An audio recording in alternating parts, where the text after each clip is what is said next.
Eh, pues muy buenos días a todos, o tardes ya.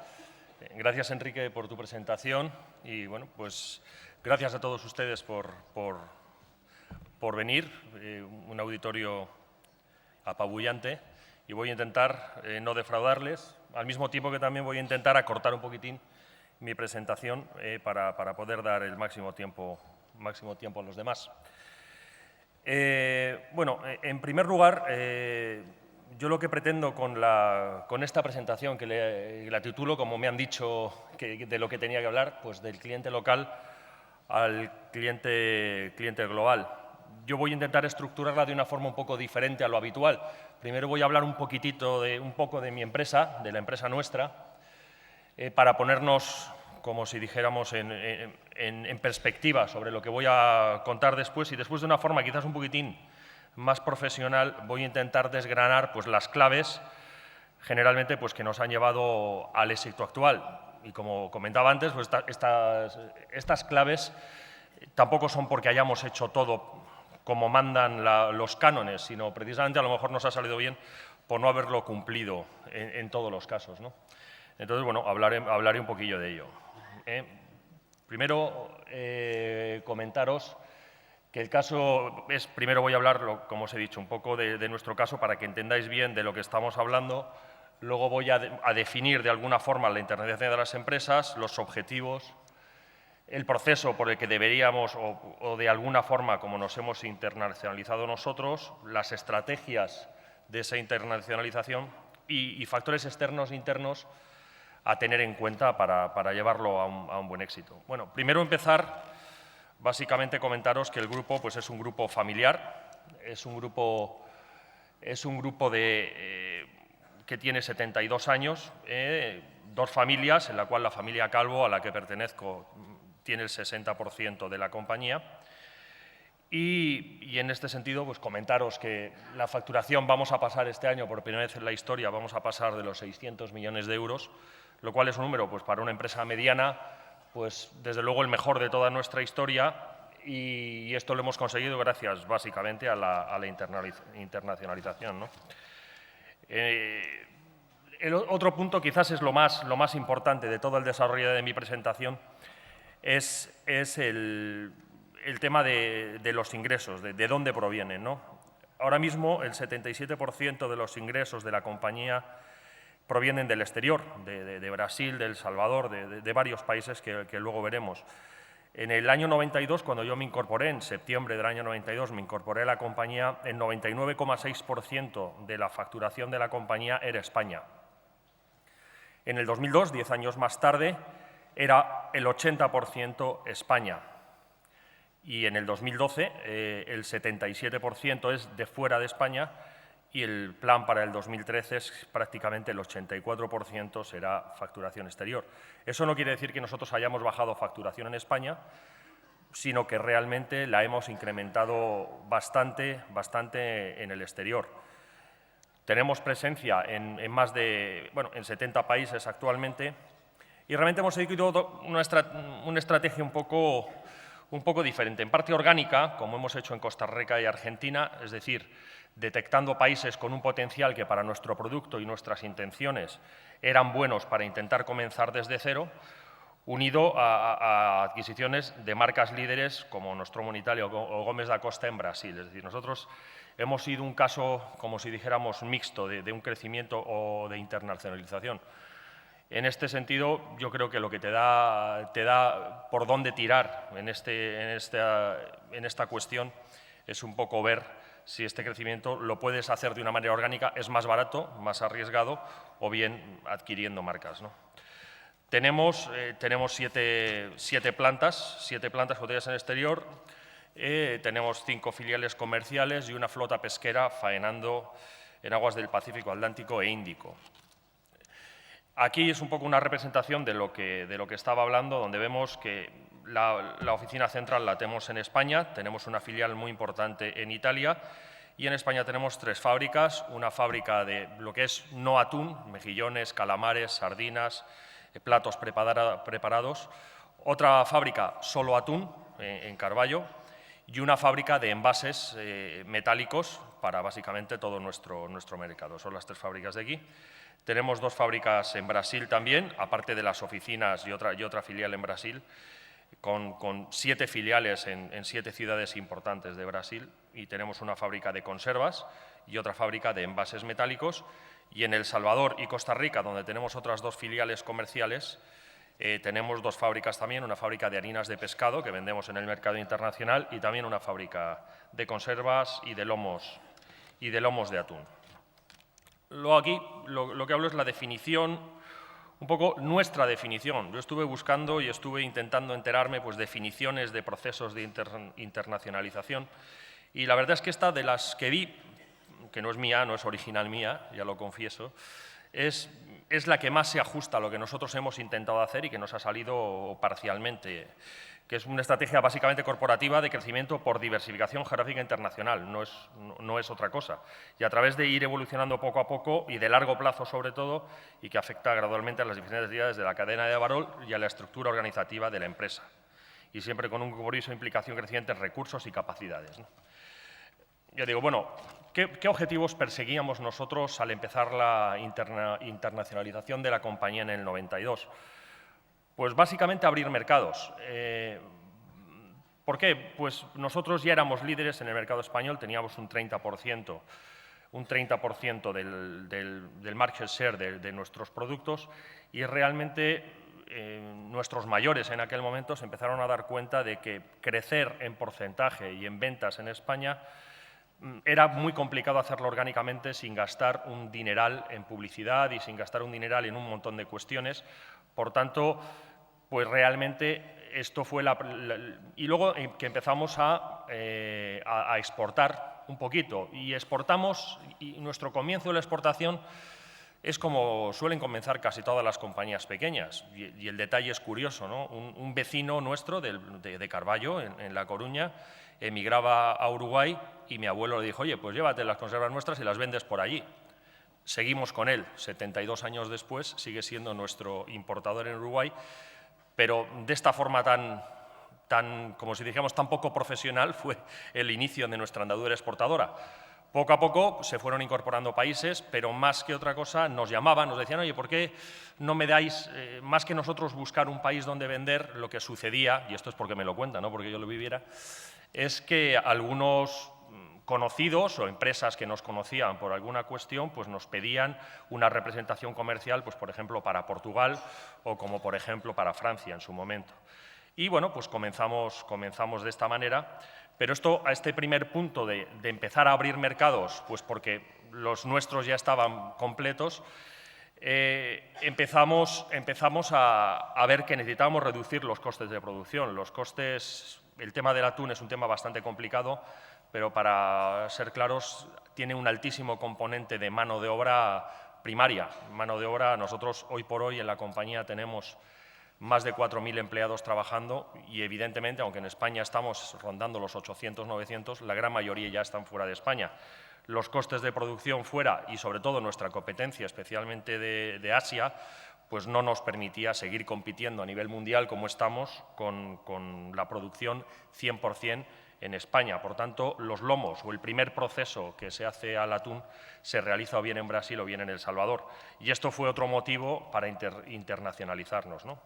Y evidentemente, ya que estábamos internacionalizados, pues nos dio por intentar buscar una mayor eficiencia en el nivel de la distribución, porque de la misma forma que empezamos a salir, también nos dimos cuenta que la forma de salir dejaba poco margen en nuestro negocio. Es decir, al final veíamos que hacíamos rico a nuestro distribuidor y nosotros pues lo pasábamos regular y teníamos poquísimo control sobre nuestra compañía, ¿no?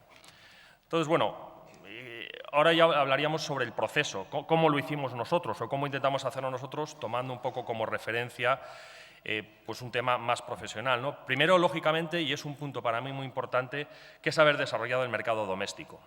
Esto quizás a día de hoy ya no vale tanto, es decir, Antes yo creo que era casi condición sine qua non que para poder exportar tú tenías que ser dominante, tú tenías que dominar en tu mercado doméstico, tener experiencia, tener unas ventas importantes, tener equipos ya creados y equipos expertos en tu mercado doméstico para poder salir fuera y tener algo que ofrecer.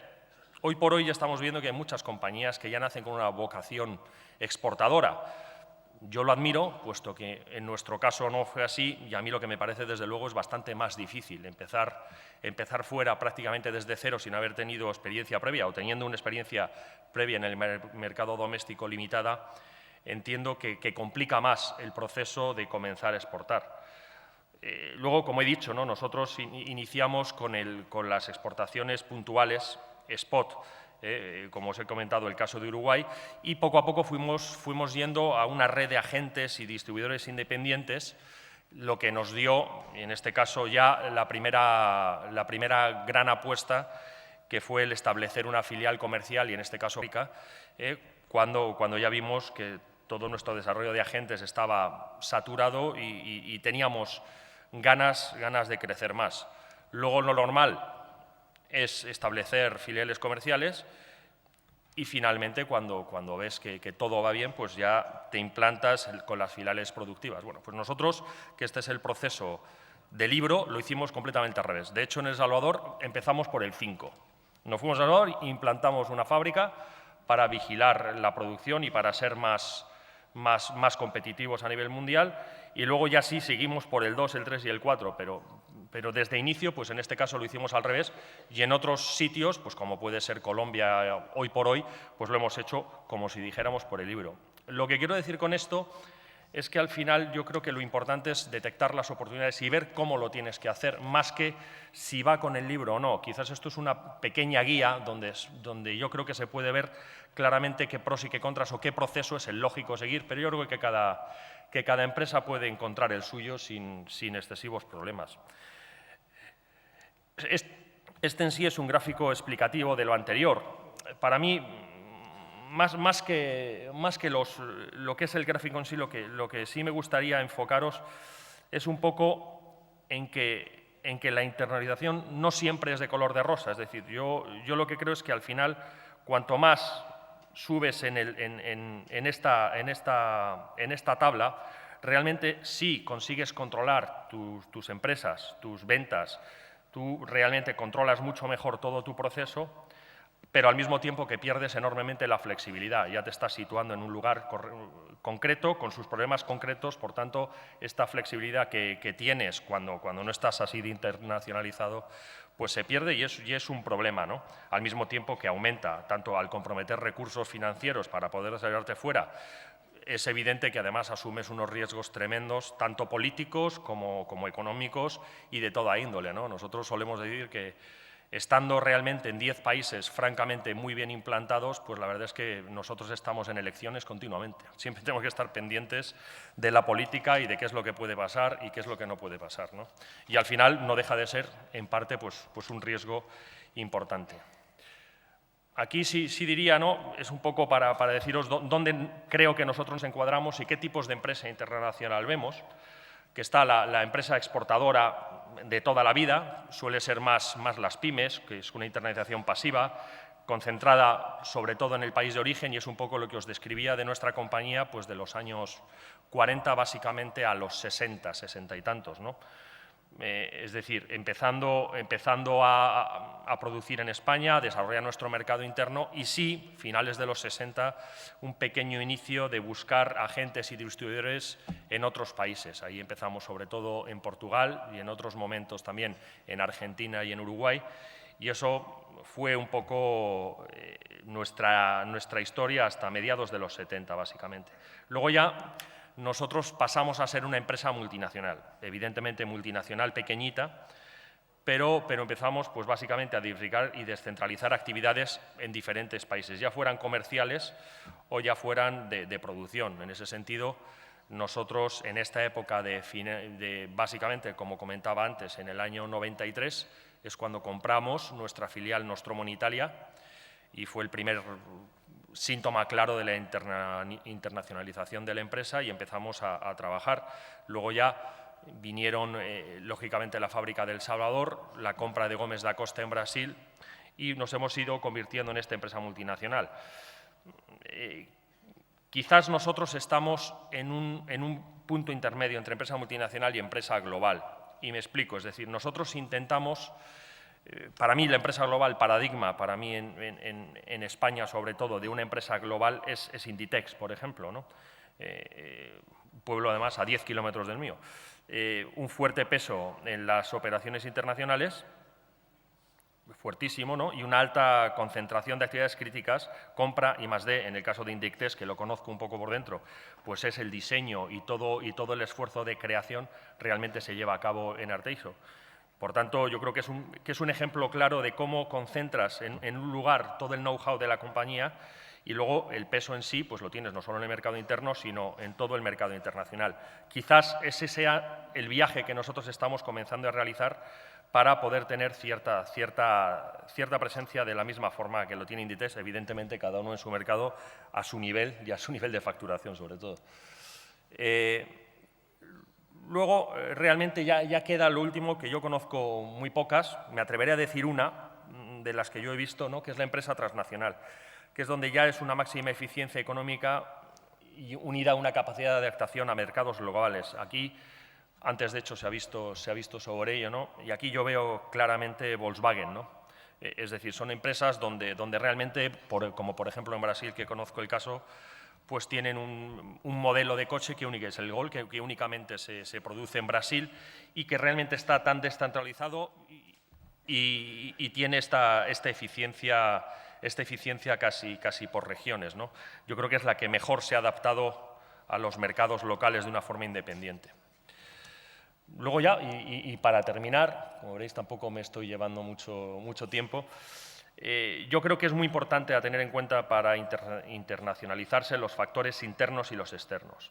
En los internos, para mí es fundamental las características del producto y servicio. Yo pienso que, como hablábamos antes de la internacionalización, estábamos comentando que es importante tener un producto bueno o dar un servicio bueno.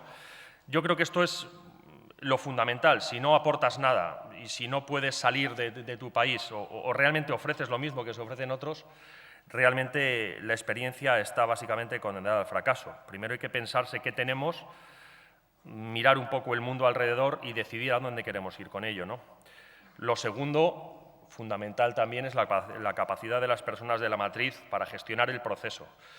Esto es muy importante, para mí son los dos puntos más importantes del proceso interno, ¿no? Hay que entender el país, hay que entender a dónde vas, por qué vas, cuál va a ser tu estrategia allí y hay que llevarla a cabo. Y para esto os cuento un ejemplo, es un ejemplo muy tonto, pero lo cuento habitualmente para que veáis que es sutil, la diferencia es sutil. Cuando yo estuve destacado en El Salvador y luego estuve en Brasil, ¿no? Pero en El Salvador estuve del año 2001 al 2005 viviendo, montando nuestra fábrica allí. Y recuerdo una vez que vino mi jefe, en aquel momento era mi jefe, y bueno, pues me invitó a comer, fuimos a comer en el pueblo y bueno, pues fuimos en la ciudad, en San Salvador, y fuimos a una hamburguesería. Yo pedí una hamburguesa normal, pues como la ponen allí, y él dijo, bueno, pues me pones la hamburguesa, pero le quitas el pepinillo, le pones lechuga, pero no quiero ketchup, sino quiero mostaza. Y yo me le quedé mirando y dije, tú hoy no comes.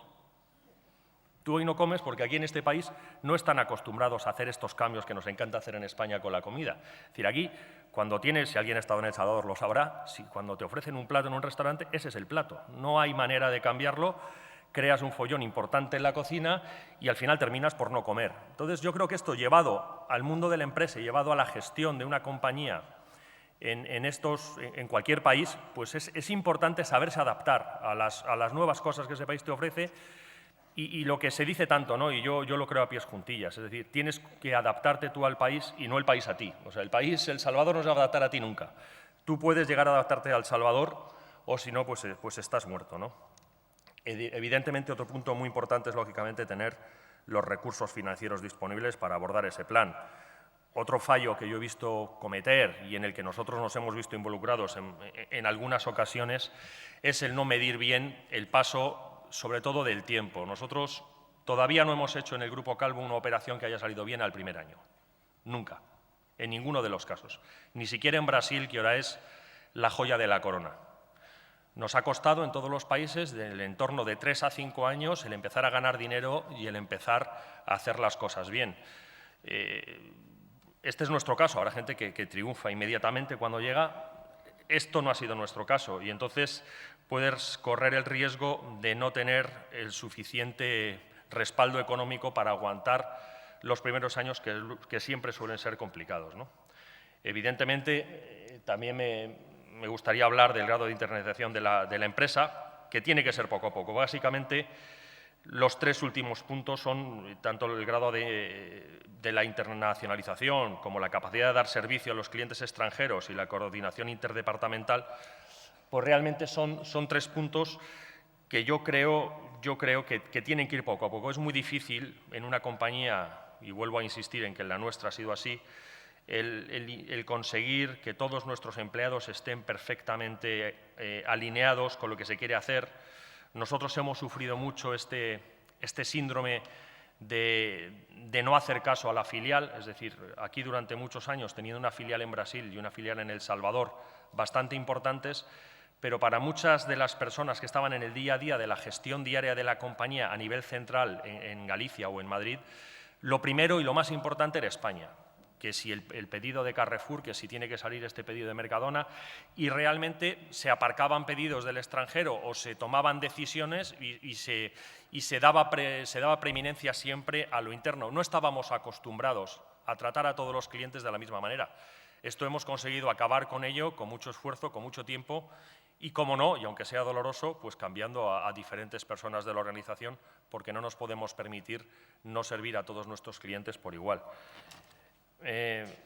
Finalmente, y ya como último slide, ¿no? Pues ya hablar un poco más de los factores externos. A nosotros siempre ha sido muy importante el análisis del mercado en el que nosotros hemos pretendido ir. Para nosotros, al mismo tiempo que el segundo punto, que es la evolución y la potencialidad del mercado, hemos tenido mucho cuidado a dónde hemos ido. No hemos querido ir a sitios donde hubiera alguien que hiciera lo mismo que nosotros, o que si hubiera alguien, pues que fuera únicamente uno, es decir, no nos ha gustado nunca acceder a mercados donde hubiera un gran número de empresas compitiendo por los mismos clientes. De la misma forma también nosotros, evidentemente cada uno se tiene que fijar en su propio mercado, siempre hemos tendido a buscarnos las habichuelas pues en países donde el consumo medio de pescado por habitante fuera bajo, porque ahí es donde esperamos crecimientos y hemos huido bastante de entrar en mercados maduros, ¿no? Por tanto, estos 2 puntos son los que a nosotros nos han dirigido a ciertos países en contra de otros, y por esos 2 puntos y además en el mismo orden de importancia. Lo primero, cómo es la situación del país y de la competencia, si hay sitio para nosotros y si nosotros tenemos algo que ofrecer, y evidentemente, en segundo lugar, ver que el consumo de pescado pues tuviera recorrido, ¿no? Consumo de pescado y evidentemente consumo de atún. Otra cuestión es el tema de la posibilidad de contratar personal cualificado. En nuestro caso también ha sido un proceso doloroso y un proceso complicado, porque yo me he vuelto con el tiempo, habiendo sido además uno de los primeros y principales en la compañía, no me gusta especialmente la expatriación.